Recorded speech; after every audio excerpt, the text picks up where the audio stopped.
when I was looking at the theme for this month, excuse me, and thinking about the theme of what's love got to do with it, I was reminded of a poem I had written some years ago in homage to a much more famous poem, which I'm sure you all know, and which was a much better poem. It began like this. My love is like a tarnished tool, lost in a messy drawer, and I am the disorganized fool who doesn't know what it's for. I'm not going to read you that poem. It just got more depressing from there.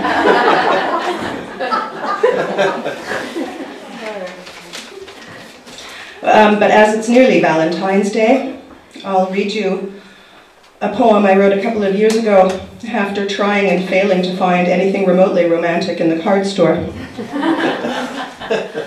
It's called Happy Heart Box. Heart box? Heart, not heart.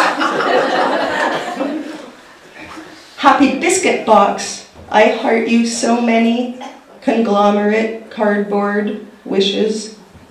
Happy Heart Box to make you so many broken, crumbled kisses. Happy Make Box to give you so many tastes of what she misses. Happy Give Box. Happy Box you so many. Incendiary. Delicious. We opened this evening talking about stories and truth. Maybe this fits with that a little bit. It's called The Imaginary Truth. The ongoing conversation between two imaginary lovers, imaginary me and imaginary you, takes up a lot of real time. So much that I miss what is happening in the room outside my head. All the things you don't say, he says. My imaginary lover asks questions I imagine I might answer.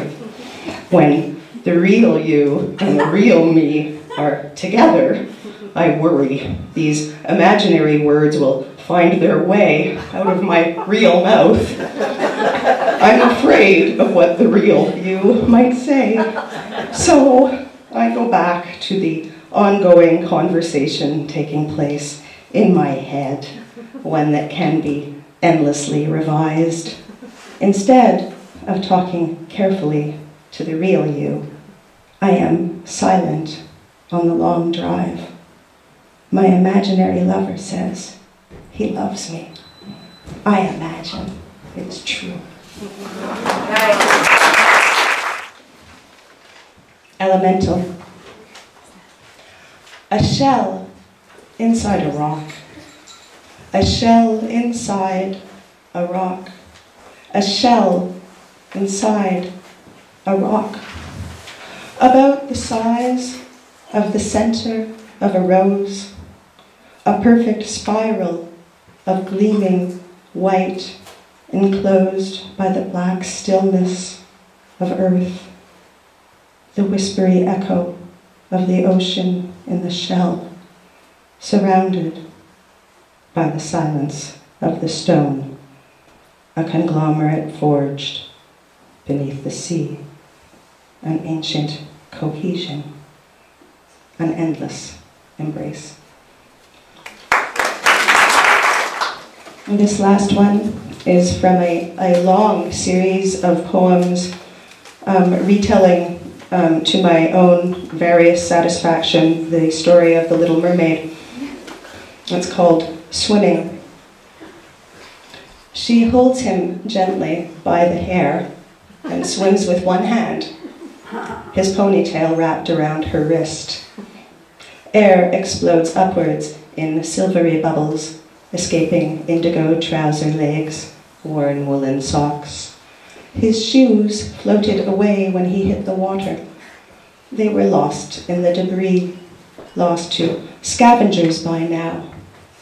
He won't need shoes down here. She loves his pale blue feet, but he's done walking.